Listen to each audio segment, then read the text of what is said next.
Hello, everyone, and sorry for the delay. We will be getting started shortly. Working out a couple of technical issues, and Britt will be joining us in just a moment.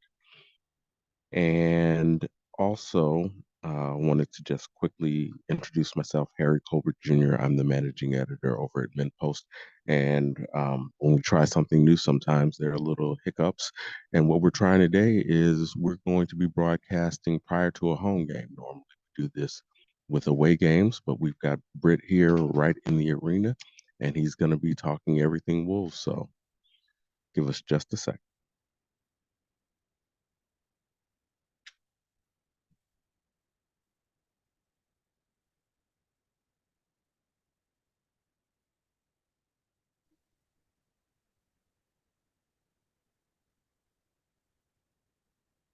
This is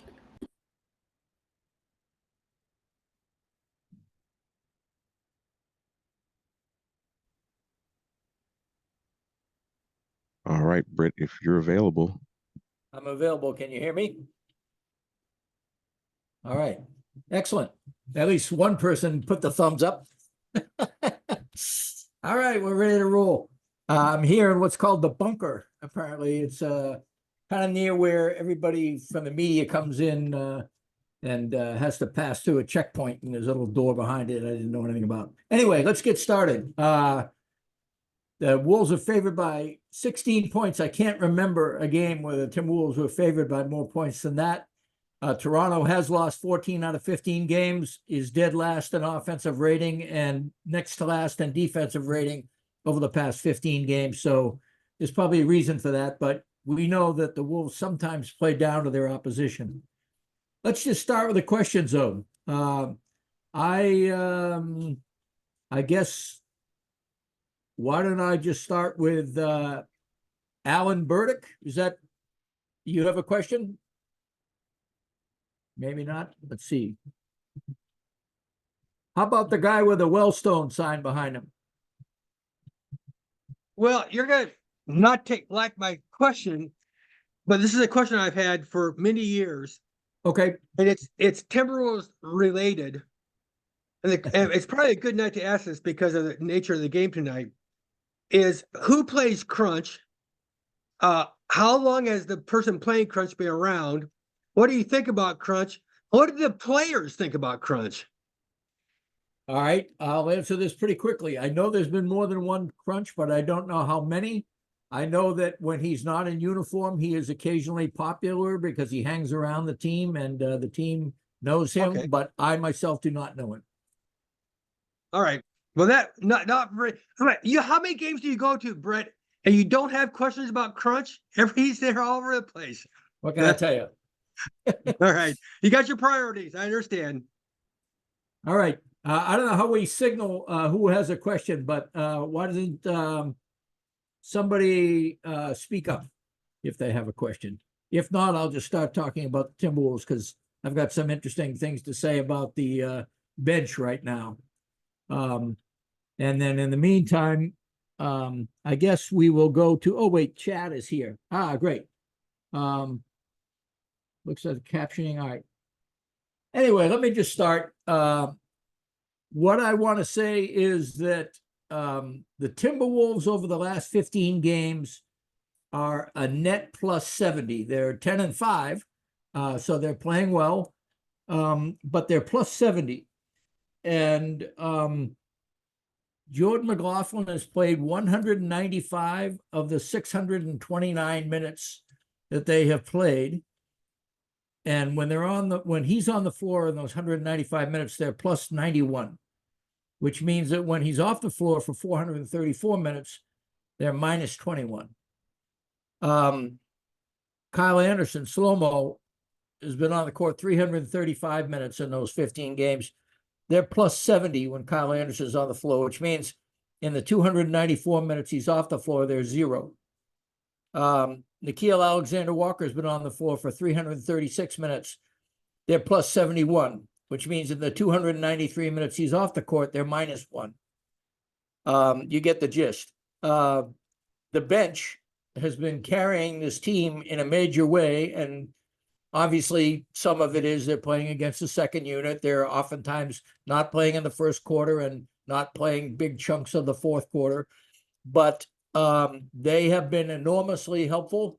And the lineup in particular that has been incredibly fun to watch and very effective involves J-Mac, who is a point guard, Mike Conley, who is a point guard, Slow Mo, who calls himself a point guard and oftentimes is the point guard on the floor, Nickeil Alexander-Walker, who was drafted as a point guard and has spent 17 of his minutes in the NBA, according to Basketball Reference, as a point guard, and Naz Reid, who came into the league as a 264-pound chubby slow center and is now a very, very svelte, quick power forward / small forward, combo forward.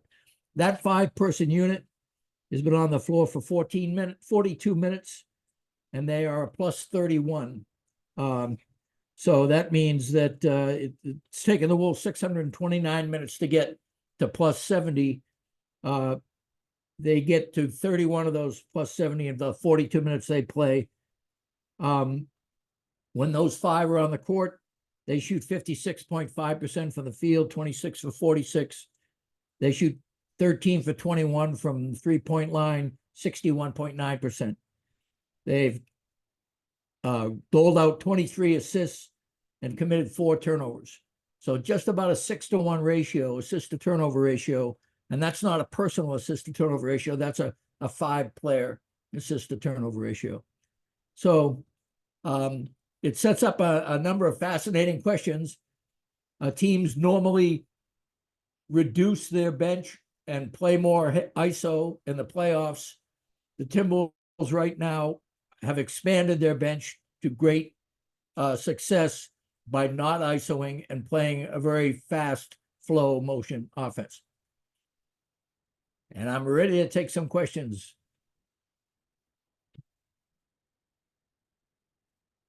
Corey Hermanson, I see the hands up finally. Okay. Hey, Britt, do you think when Cat comes back, he's going to be able to see what Naz Reid has done with this like quick flowing offense? And do you think he's, I don't know what the word is, mature enough to like adjust his play style into what has clearly been working while he's been out? I think it'll be a split decision on that. I think that he will to some extent, just as Ant has done. Ant has become a lot less ISO oriented and a lot less bullheaded about doing it. On the other hand, I don't know if that's one of the reasons Ant is having trouble getting himself going lately. Players have habits they get into and how they operate most effectively.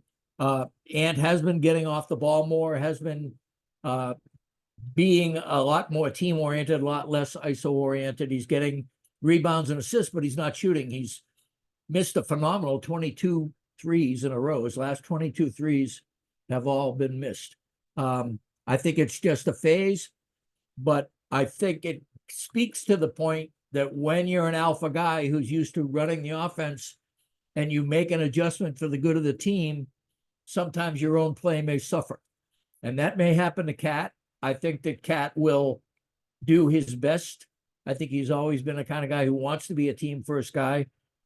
And I think he will see that it is effective.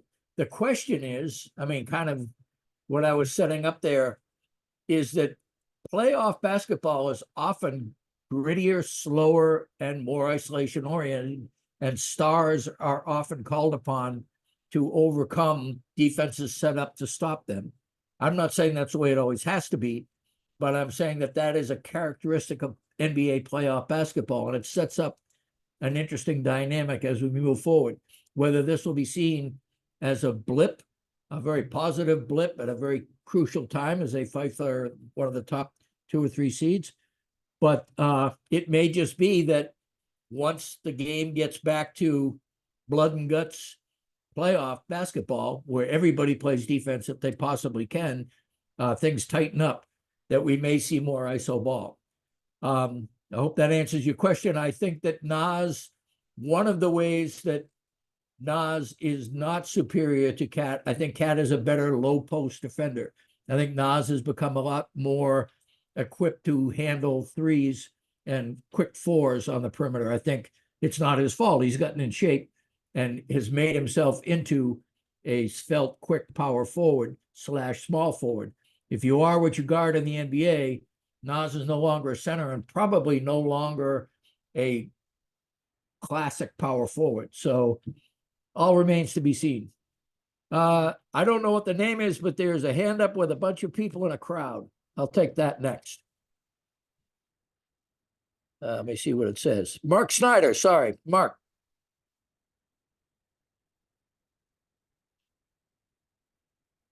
Hi, Brett.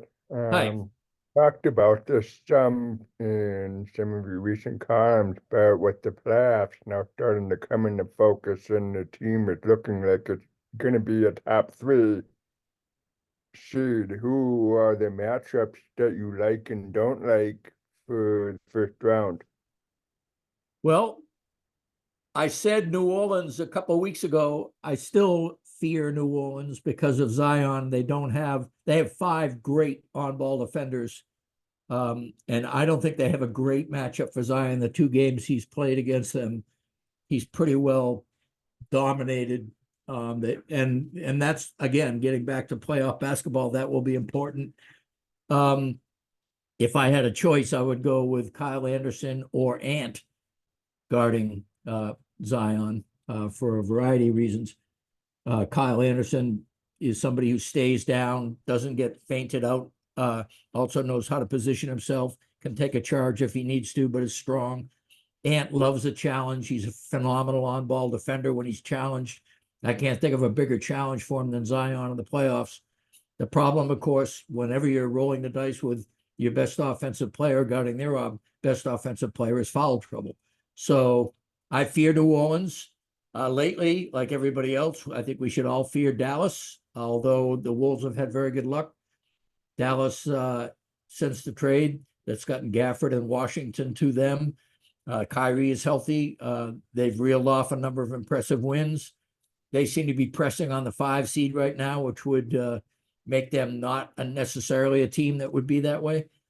But I guess the greater thing I would say about all that is it's going to be a tough matchup in the first round. There's no gimmies.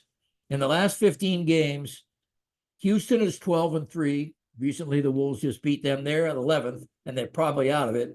But then Dallas is 11-4, Denver's 11-4, the Lakers are 10-5, New Orleans is 10-5, OKC is 10-5, Sacramento's 10-5, Golden State's 9-6, Phoenix is 9-6, and the Clippers are 8-7. All 11 teams vying for the playoffs in the Western Conference are over 500, and 1, 2, 3, 4, 5, 6, 7, 7 of them are better than or are tied with the Wolves in the record over that last 15 games. So it's going to be a dogfight in the first round. If you finish in if you get a legacy team, Kevin Durant or LeBron James fighting for their legacy, you get Golden State fighting for its franchise legacy. Sacramento's played extremely well, even with Malik Monk out. They just beat the Clippers in pretty convincing fashion the other night.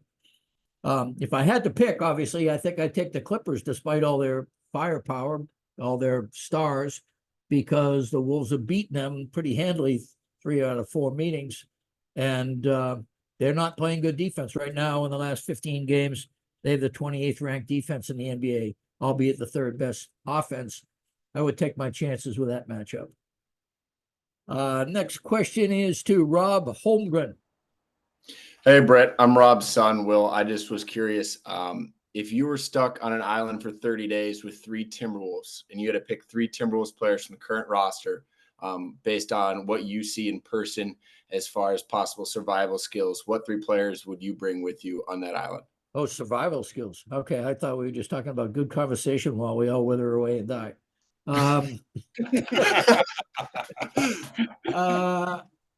Survival skills. Good. Mike Conley, I mean, is an obvious one. He's not only a great conversationalist, but I got to imagine he would come up with something. He's an old vet. He's very creative. Got really good taste in music. I would say Ant simply for the athleticism. I mean, if you need somebody to scale a tree or a wall or something to get you to a place on the island that can't otherwise be gotten to, I would imagine Ant gets there better than anybody else. And Leonard then, Miller looks like a conversationalist. Would he be no, I don't know him well enough. And also he's very young. And so I don't know if he panicked. And then I don't know. I mean, if you're looking, brute strength, I think would be required, but I guess I would have to go with Rudy on that. I guess he's the strongest one. There's not a really incredibly strong member on this team. Ant ranks right up there. I've already picked him for athleticism. I guess it would be Rudy, Mike Conley, and Ant would probably be the three. awesome? And then if I could double dip, I saw someone in the comments as well talk about Jalen Clark. I know he's coming back from the Achilles injury, but I don't know if he's kind of gotten back incorporated with the team in practice or if he's doing any 3-on-3. I think he is doing some workouts. I think I think they've pretty much written off, obviously. He's probably, if he plays at all, maybe, first of all, they're very tight-lipped. That's what I should tell you, first of all. I do not know if they have plans to bring him back at all this season. I would imagine if they do, it would either be in Iowa or it would be in a game after the Wolves have already clinched a playoff seed, which is beginning to look less and less likely the more jumbled and tight things are at almost all levels of the 1 through 3 level, of the 4 through 7 level, of the 8 through 11 level. They're all really a dogfight, so nobody really knows. But I do know that he has made progress, that he's with people on the bench a lot, and I would imagine he's doing 3-on-3s as well. Anybody else?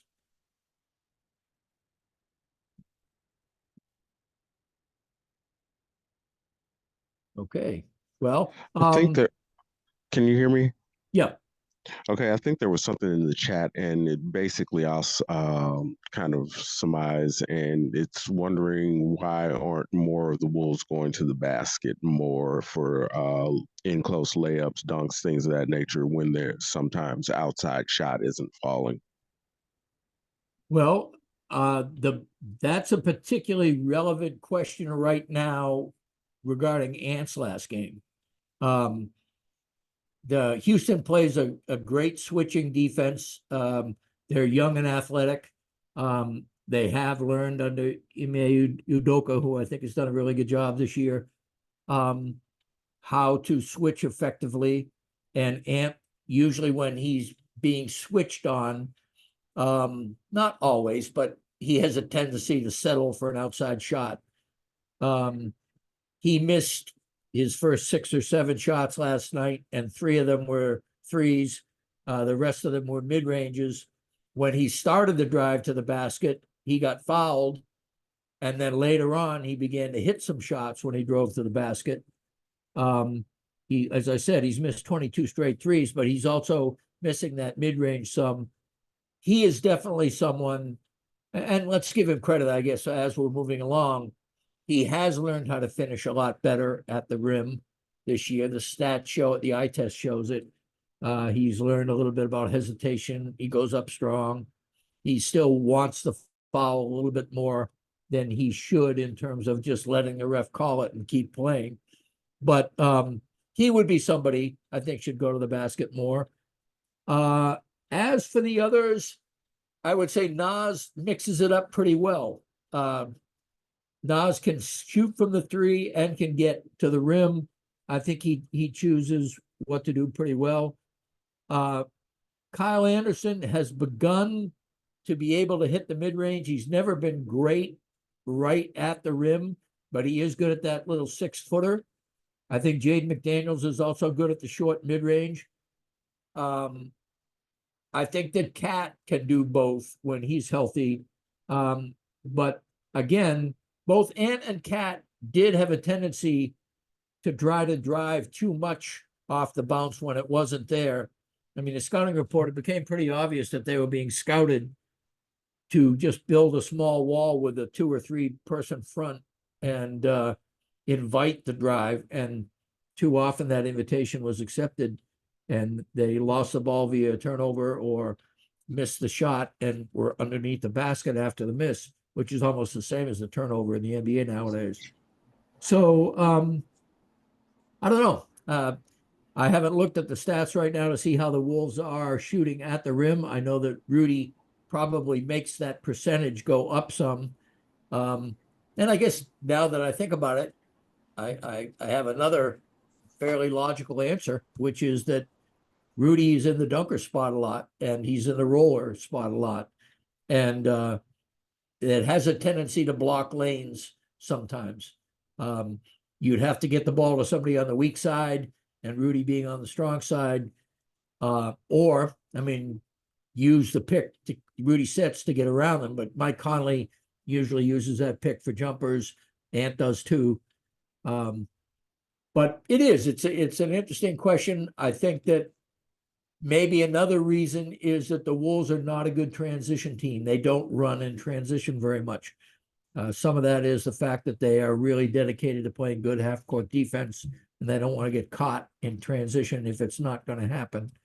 But that will often affect what the stats say about at the rim shooting, because often in transition, if you're not pulling up for a 3, you're going right to the rim, and usually you have the numbers, if not by yourself. So those numbers go up high. So if the numbers show the Wolves aren't really good at the rim, that may be one of the reasons they're not great, not aggressive in seizing transition. Rudy does have a tendency sometimes to clog for others, but is very good at the rim himself with putbacks and rolls. And then I do think that Ant and Nas can do it well, and Ant probably should be doing it a little more recently. Jerry. Thanks for your crunch question, but now for Timberwolves question. So we all talked at the beginning of the season about how we're going to go tall. We're going to have 3 centers playing, and then you look at the games going on now, and we've got 2, maybe 3 point guards going on. How do they survive with 2 guys that are about 6 feet in today's NBA game? See, I would flip it. I would say that is a great sign of their versatility. I was marveling last night at the fact that they began the season saying we'll play bully ball and we will be we'll make teams adjust to us, and that can happen. But another thing that has happened is they have been able to go small and be effective at both ends of the court. And some of that is just because they have extremely high IQ players. Jordan McLaughlin is much, much better on-ball defender. I asked him about it last night, why he had gotten so much better as an on-ball defender. He said he worked really hard on his strength this season. And I do think that he is very strong. There's a little bit of feedback somewhere. I don't know where that's coming from, but anyway. So anyway, J-Mac, I think, has improved as an on-ball defender. Mike Conley has always been somebody who plays tougher than his size. He's got great hands. A habit of Mike Conley's that you people probably noticed. On the rare occasions he turns it over, he will almost always try to get it back, and he does get it back a remarkably high percentage of the time. He's a very good defender, has great hands. And Nickeil Alexander-Walker is just simply a tough player. You'd think he's 185 pounds or something, dripping wet. He is a very tenacious on-ball defender. The numbers don't lie. The numbers are, hang on for a minute. Maybe that was a feedback. And maybe, and while Britt, while you're looking for the numbers, Jerry, if you can mute yours, maybe that's where the feedback is. So I just think that you have a situation where people know spacing. J-Mac the other night stopped the dribble penetration play knew that he had stopped the dribble penetration by filling the gap, and then immediately went out to his original assignment by the 3-point line and made a really decent contest on the 3-point shot, which essentially is like, it's the equivalent of playing a pick and roll and guarding both guys. Even though there wasn't a roll man in that particular place there. But the point is that J-Mac and Conley have extremely high court IQ, and what that means is that their defense is acute as well as their offense. Their defense, they know what is necessary to discourage the play, just as they know what is necessary to create the play at the other end of the court. And even if they are not burly or brawny, they are able to close gaps. The gap defense is a big part of the NBA now. You have on-ball defense, you have rotations, you have gap coverage, you have the low man filling in back. There's specific assignments, but gap coverage on many teams, especially teams that drive and kick, is very important. And being able to fill the gap and then have either somebody rotate out or you yourself go out and contest the three is very important. They're all very good at that. The numbers don't lie. I mean, J-Mac, he's still, in all the minutes he's played this entire season, the Wolves give up fewer than 100 points per 100 possessions. Right now, they have the best defense in the NBA by over 2 points. And as a team, they're giving up 108 points per 100 possessions. So J-Mac is better than 8 points, better than that. So he's a really good defender. Mike Conley also has really good defensive numbers. Nickeil Alexander-Walker. I mean, I just got through saying like the small lineup of J-Mac, Conley, Slow-Mo, and Nas in 42 minutes. They've given up 103 points while scoring 134. That's really good defense. Anybody else? There are a couple of comments in the chat section. Okay. So if you want, I can either go over and read them, or if you can read them, can get those out. Why don't you get it? I don't see enough. Let me see. Wait. Do you guys talk with Corliss? He had a unique experience on the 2004 team with a multi-D, kind of crazy, he's in for the similar run. I talked with Corliss Williamson, is who he's referring to. I did a piece on the assistant coaches just before the All-Star break. And I didn't talk about the 04 Pistons, but I know that Corliss Williamson is in charge of two things on the Wolves. They're very specialized, especially at the defensive end. And one is rebounding, and the other is transition defense. And anybody who watched the Wolves play transition defense last year and sees them this year knows that their improvement is phenomenal. And it's not all Corliss, because transition defense involves a lot of what happens before the transition happens. But I do think he's been really good about getting them to match up immediately with who's ever coming down on the floor and stopping the first wave, and then being able to kick people out if, in fact, you made that initial stop, or at least slowed down the transition until they're now in the half-court sets. Players have learned to kick out the person who is not guarding the person they should be guarding, but were capable enough to get back and stop the initial surge. So that stop and then rearrangement is much better this season, and that's got to be Corliss. And then the rebounding, even with Rudy last year, the numbers just were not good with that. And some of this, quite frankly, is another Mike Conley over D'Lo advantage there. Mike Conley, even though he's shorter than D'Lo, is a much savvier rebounder and has dedicated himself to rebounding more. Once again, for the third straight season, his numbers are up across the board. And I do think that Rudy is healthy and doing a lot better job. And some of it also is that the defense is much better played. And so Rudy is trusting people. He's not caught in no man's land trying to protect the rim and trying to protect somebody's man who's gotten free. And as a result, everybody is in a position to rebound. They still don't box out well as a team. But I do think that if you're looking for who does what, I mean, for example, there's a guy in charge of pick and roll. There's a guy in charge of like Mike Honori is in charge of last minute plays, timeout special situations. And Corliss is in charge of defensive rebounding in particular and transition. And so he's done really well at both. And he was out of the league for a couple of years. Now he's with the Wolves. And I got to think he's got a bright future, because one of the things about the NBA is if you played in the NBA, I think that's always a bright spot. And if you have a high Q rating, I think, most owners and general managers, all things being equal, will take the more notorious guy because it excites the fan base.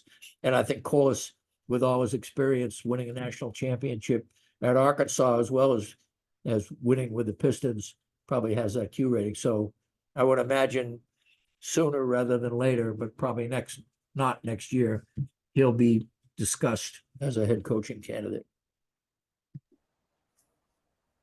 There were a couple more questions that were in there. A couple dealing with Monty Morris, and small sample size, but what's your take on him? And then a second question, unrelated to that, is how do you think the ownership controversy is affecting the players, if at all? Okay, I'll take the second one first. I do not believe that the ownership controversy is affecting the Wolves players. I think it probably affects the Wolves fan base more than it affects the players. I think that the relationship between Glenn Taylor and the Wolves fan base is very, very low. Some of it is justified, some of it is not. I think that when it comes to the Timberwolves players and coaches, they've done a good job of staying focused. I think everybody here realizes that this is a rare opportunity for this franchise. The last time, right now, they have 7 games left. They have won the second most games in the 35-year history of the franchise. They could lose out, and their 52 wins would still be the second best in the 35 years of the franchise. So I think that everybody realizes that something special is going on, and nobody wants to screw it up. Chris Finch, I think, has done a great job of being flexible and then tightening the reins at the right times, keeping people focused, utilizing his bench. So that I don't feel like is an issue. It's too bad that it had to happen, and I think when billionaires are arguing with millionaires over playthings, the best thing to do is to ignore it and let the lawyers handle it. The NBA board of directors will make a decision on who's right and who's wrong about that. And once their decision is made, I'm almost certain it will be challenged, and I eventually will wind up in the courts. But fortunately, as of now, I don't see, put it this way, the day after it was announced, the Timberwolves played arguably the best regular season game in the history of the franchise. They just destroyed a Denver Nuggets team on Denver's home floor. Had a first half where they had 19 assists and 0 turnovers. So I don't think they're affected. And what was the first part of that question? What was the first question? Monty Monty Morris. Morris. Yeah. I love Monty Morris. I think once again, Tim Connolly really did a great job at the trading deadline.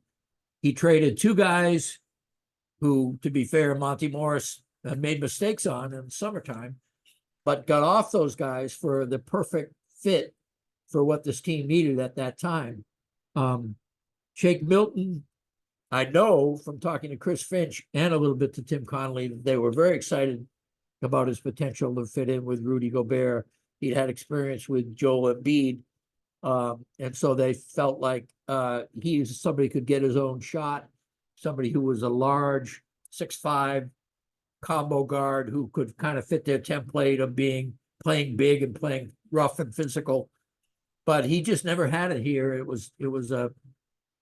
It didn't work. He was not enough of a facilitator. He was somebody who wanted to go to the rim a lot, and that did not work out with Rudy for the reasons mentioned before. He just never had it on offense, and they needed offense off the bench. So that was one. And then Troy Brown Jr., who played really well in a small sample size and hit some threes. And then his defense began to lapse a little bit for whatever reason. His numbers weren't good. And he was just another one of those guys that's kind of like a wing player that didn't have enough play creation. And Jordan McLaughlin had not shown himself yet to be the player he has suddenly become. So they really did need a backup point guard, somebody who could fill in for Mike Conley. If you recall, Mike had begun to get worn out and played badly for a while and got hurt for a while. And if he's arguably one of the 2 or 3 most important players on the team for the way he can settle a team down and his vast experience and just his calm demeanor and what he does for Ant. So Monty Morris was traded for those 2 guys. He was hurt most of this season, only played like 50 minutes or so with Washington, I think it was. But the previous 2 seasons, he'd started 130 games. He started 70 one year and 60 another. And 2 years ago, that was for the Denver team that Tim Connelly was the general manager of. And they went to the playoffs. And then Washington, 60 games as a starter there with Bradley Beal in the backcourt, even though Beal was hurt a lot. Had, again, a full year of being the starting point guard on the team. Has an incredibly good assist-to-turnover ratio, similar to Tyus Jones and Mike Conley are usually his 2 biggest competitors for that assist-to-turnover ratio.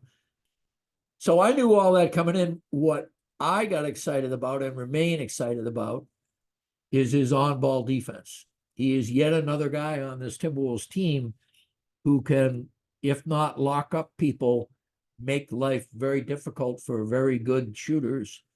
I've been very impressed with the way he is able to be physical without obviously fouling, negotiating screens that are set. Sometimes he slips the screen with a little bit of contact. Sometimes he basically bowls the screen a little bit, makes a move. It's hard to describe. It reminded me of Sam Mitchell, if you want to talk about old people's memories. Sam Mitchell was really good at negotiating screens and essentially blowing up plays by not letting himself be effectively screened. And some of it it's a mixture of footwork and physicality. And Monty Morris has really shown that he has that. He didn't shoot well when he first came here. Probably rusty. I think his shooting has been better. I mean, right now, Monty Morris's biggest problem is he's not one of the 4 point guards that plays with Nas that is setting the world on fire right now. He's a 5th guy who can be a point guard on this team. I do think it's going to be a very interesting decision for the playoffs if Finch goes with an 8-person rotation, whether or not Monty Morris and or J-Mac will see time in that rotation, whether they'll use Na and Ant as the point guards, or whether, and behind Conley, or whether they'll go with one of those 2 guys. Despite J-Mac's amazing play, Monty Morris has playoff experience, and he has the kind of physicality that happens in a postseason. I would not be surprised to see either one of them picked or neither of them picked to be part of the postseason rotation. It's a great problem to have when you have to force out people who are playing really well because you want to only have 8 or 9 people playing in the playoffs. But Monty Morris had another stroke of, if not genius, real expertise by President of Basketball Operations Tim Connelly. I see the questions now. Okay. Who among Garza, Miller, Minot, or Moore do you see having the best chance to crack the rotation next season? That's a good question. Not Garza, not Miller, certainly not Moore. So that leaves, I would say, Minot by default. But again, I just got through talking about how really capable veterans are having trouble cracking this rotation right now. And I assume whoever is the owner of the team is going to be staring at just an enormous second apron salary cap number, luxury tax number. And so that's going to be a swallow hard time. I mean, do you punt Kyle Anderson given the way he's playing? Logic would say yes. I mean, unfortunately, you've locked up Jade McDaniels at $25 million a year. You've locked up Ant, and suddenly he's going to be on a supermax if he makes all NBA, as is widely expected he will this year. You've got Cat on a supermax. You've got Rudy with 2 years left on a pretty healthy max contract. You just can't keep giving it out. Mike Conley took a break. I mean, he gave this franchise a break, and he's still getting 7 figures. He's getting 11 million a year. That's a lot of money invested. So maybe Kyle Anderson doesn't come back, which would be a shame. I know Chris Finch, probably, if he's not Chris Finch's favorite player, he's in the top 2 or 3. And so that'll be an interesting conversation to have at the end of the year. And a lot of it will have to do with whether or not the Wolves go far in the playoffs or are eliminated in 1 round or perhaps 2 rounds. But back to the question, I think Luka Garza showed that he can shoot and score at an NBA level. And maybe with a lot more seasoning, he can become a passable defensive center in the NBA. Unlike Nas, he cannot slim down and become a 3-4 because he's too big. And I just don't think he has the quickness. He may get the experience enough to compensate for his lack of quickness with better awareness. I know his effort is there. But I mean, what we saw in the small sample size when Cat, Nas, and Rudy were all out, that game against the Lakers and a few other games, it was just rough to watch.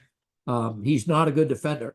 And so I would not say he'll crack the rotation because all the Wolves bigs are coming back, with the exception of Kyle Anderson, who I regard more as a 3-4 type. Leonard Miller still is very raw. I think he's just turning 20 this year. He did play against adults last year in the G League, and I think he is he was a solid second round pick. I mean, another great move by Tim Connelly. But again, I don't think he's ready. And I don't think Wendell Moore is on this team next year. I would, if it were up to me, not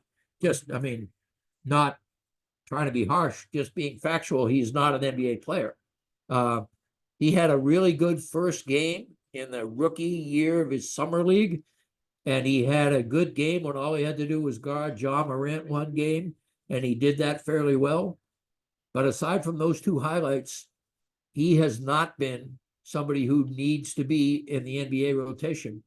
And I suspect he will go the way of Jared Culver and try to latch on with another team and maybe hang around for another 12 to 18 months, going back and forth from the G League to the bottom of the roster before deciding to play overseas, which leaves Minot. I love Joe.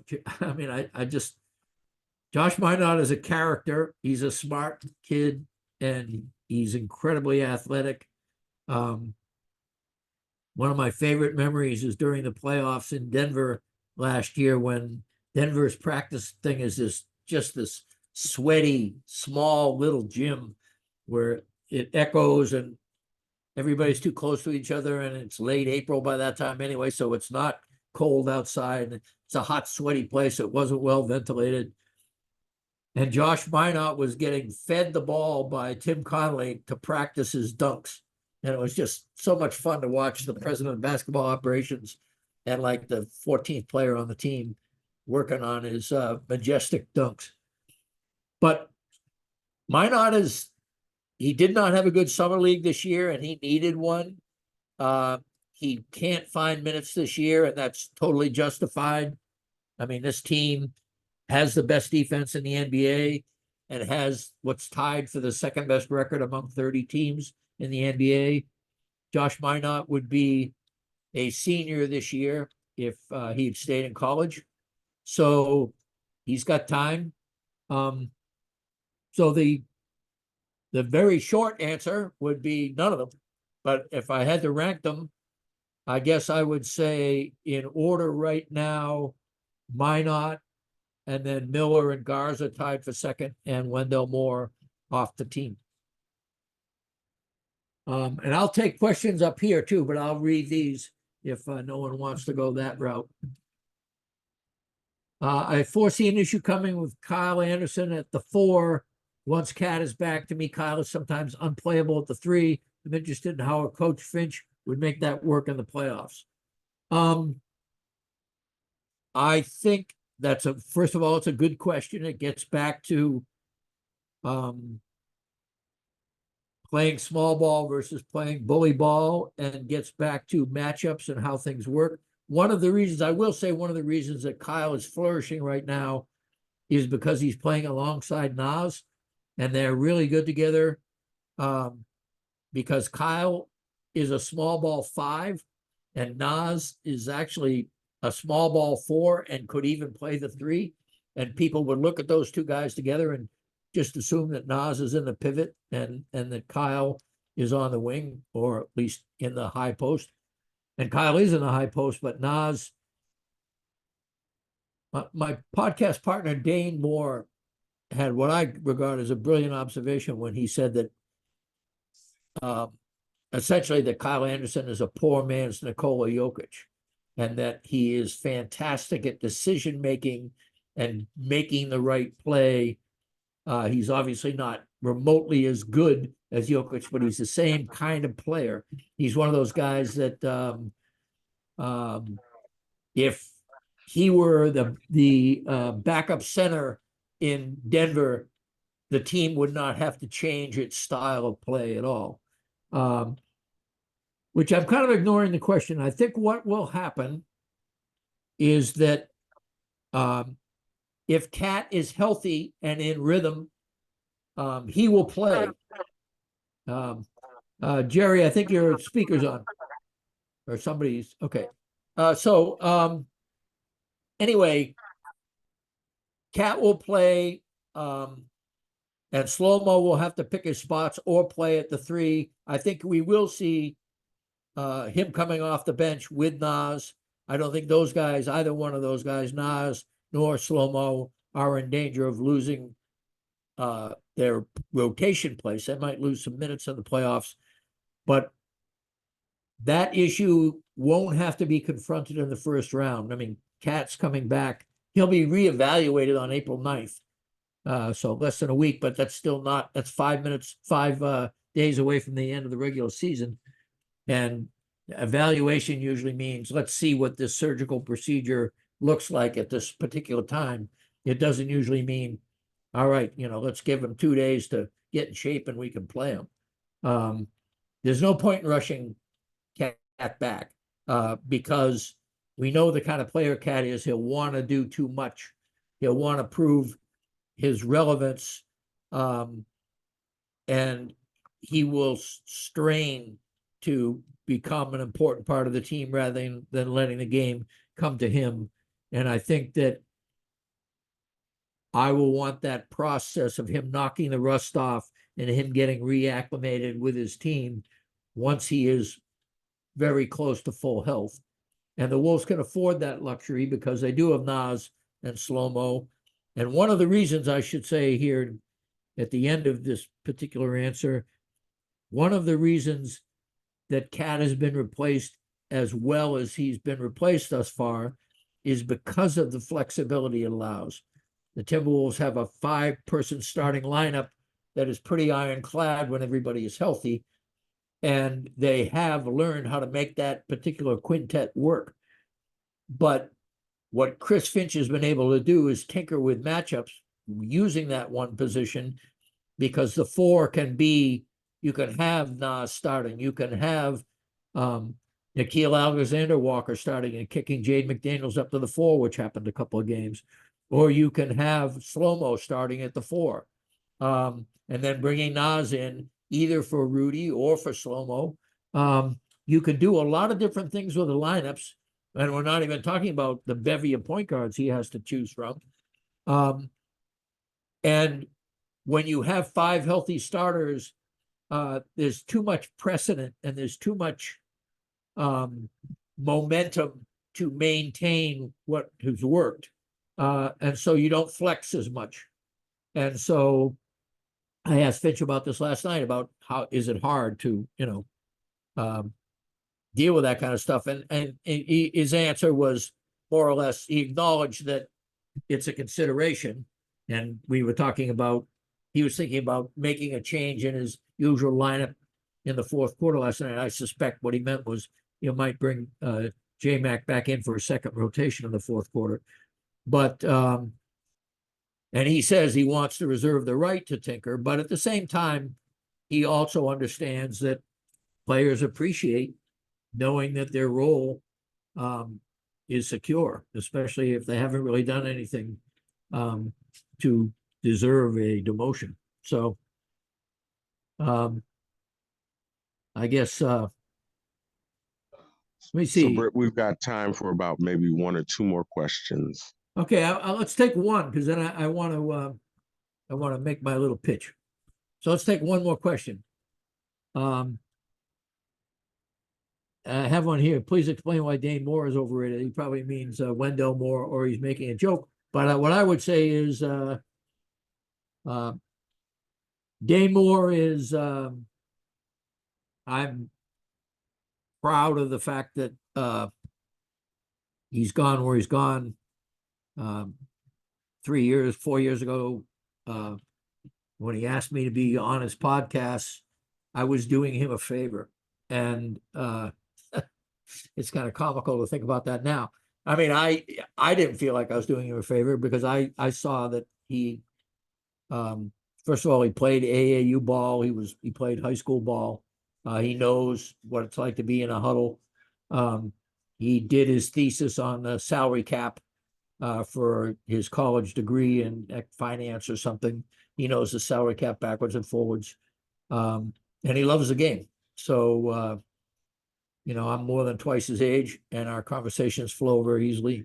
And I'm happy to join his podcast whenever he asks me, and I'm thrilled by his success. I want to wrap things up just by doing my usual thing of toward the end of things. First of all, I made a decision when I left The Athletic that I would never write for a paywall again. I did not enjoy loyal readers not being able to have access to me unless they paid money. It left a bad taste in my mouth.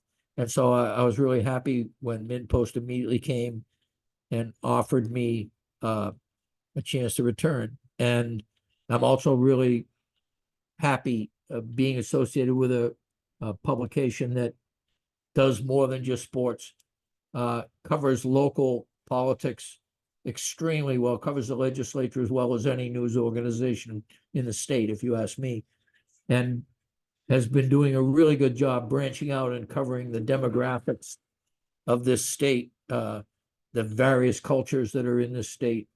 They are competing with people like the Reformer and Sahan Journal, who have made it a significant part of their mission.